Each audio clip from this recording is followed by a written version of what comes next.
They were asleep inside a small off-campus house in Idaho. 4 college students, popular, smart, with their whole lives ahead of them. By the time the sun came up, all 4 were dead. The killer? He left behind a knife sheath and 1 surviving witness. 2 years later, the man responsible confessed. But there's still one question no one can answer. Why? It was just after 4 a.m. on November 13th, 2022, in Moscow, Idaho. Inside a 3-story rental house near the University of Idaho, 6 students were asleep. By 4:20 a.m., 4 of them were dead. The victims: Kaylee Goncalves, 21. Madison Mogan, 21. Xana Kernodle, 20. Ethan Chapin, 20. They had spent the night like any other college weekend: food, friends, and fun. Security footage shows them smiling at a food truck around 1:45 a.m. By 3 a.m., they were back home, asleep. Sometime in the next 90 minutes, a killer entered the house. When police arrived later that day, what they found stunned even seasoned investigators. Each victim had been stabbed multiple times, some in their beds, others possibly awake, fighting back. There was no sign of forced entry, no murder weapon, no clear motive. But there were clues. In one of the bedrooms, police found a knife sheath, military style, with DNA on the snap. And one of the surviving roommates, who had heard crying and a man's voice, peeked out from her room and saw him. A tall man, wearing black, a mask over his nose and mouth, walking silently out the back door. The town of Moscow was in shock. The story went viral almost instantly. TikTok, Reddit, and YouTube were flooded with theories. Everyone had a suspect. A jealous ex, a stalker, a targeted hit. But behind the scenes, police were building a case. Using surveillance cameras, they tracked a white Hyundai Elantra driving past the house multiple times that night. The knife sheath DNA was compared to genealogy databases and produced a match.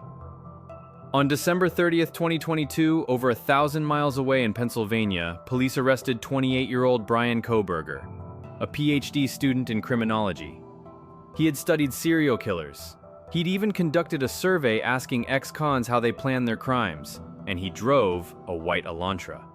If you're hooked so far, hit subscribe, because the next story might be even darker than this one. Now, back to the case. Kohberger was quiet, intense, and awkward. Professors described him as brilliant but socially distant. He had once been severely overweight and bullied in high school, but later transformed himself through strict discipline. But his classmates noticed something dark. He was obsessed with crime and control. When asked why he wanted to study criminals, he once said, "To understand how people's minds work, how they choose their victims." At the time of the murders, Kohberger was working on a PhD in criminal justice, just 15 minutes from the crime scene. It wasn't just premeditated, it was clinical. In June 2025, Kohberger finally entered a guilty plea to avoid the death penalty. He admitted to killing all 4 victims. But when asked why he did it, he said nothing. One of the surviving roommates later reported seeing him leave the house that night, carrying a small, rectangular container. Was it a trophy? A keepsake? He never said.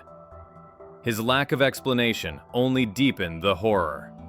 There was no known connection to the victims, no warning signs, no note, only silence. Despite the guilty plea, major questions remain. Why those 4 students? Why that house? Did he choose them randomly? Or was he watching them? What was in that container? Even now, with Kohberger locked away for life, police admit they may never know the full truth. This wasn't just a tragedy. It was a black hole of motive, a nightmare with no answers. They were young, happy, loved. The kind of people who brighten up a room. And then, in the quiet hours of the night, a man who studied violence became the subject of his own case study. He confessed. But until someone explains what really happened in that house, we're all still in the dark.